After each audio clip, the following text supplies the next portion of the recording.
last button on GrassSnap is the Update Existing button. Once you've went through your pastures the first time, you will use the Update Existing button for the next time. And it already has your pasture saved in there, so if you select Update Existing, you can scroll through the pastures that you've already done and select the pasture that you want.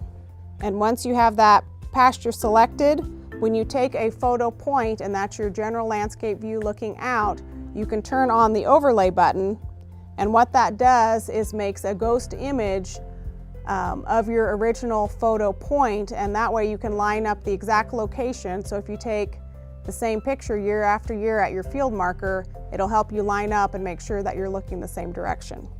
And once you do that, you can go back and take your photo plot pictures.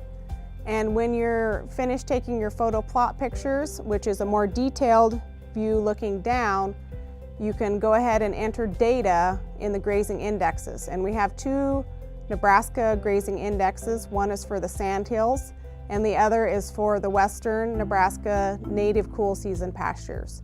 So you can enter your grazing index data here.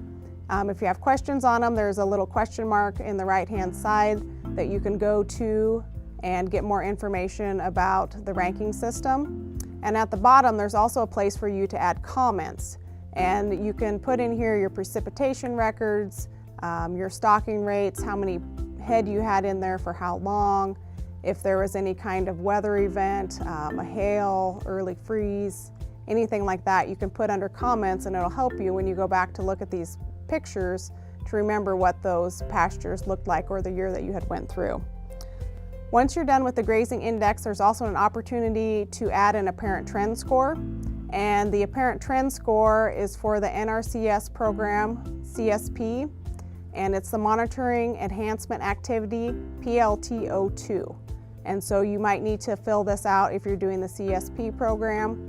You can choose an ecological site, enter the grass for your indicator species, and then rank the rest of those categories. And again, if you're not sure about the ranking, there's a question mark on the right-hand side that you can look at, and it will give you a better description of what that ranking is.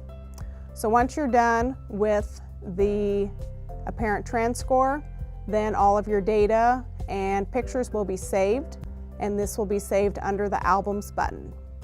For more information, visit the GrassSnap webpage at centralsandhills.unl.edu/GrassSnap.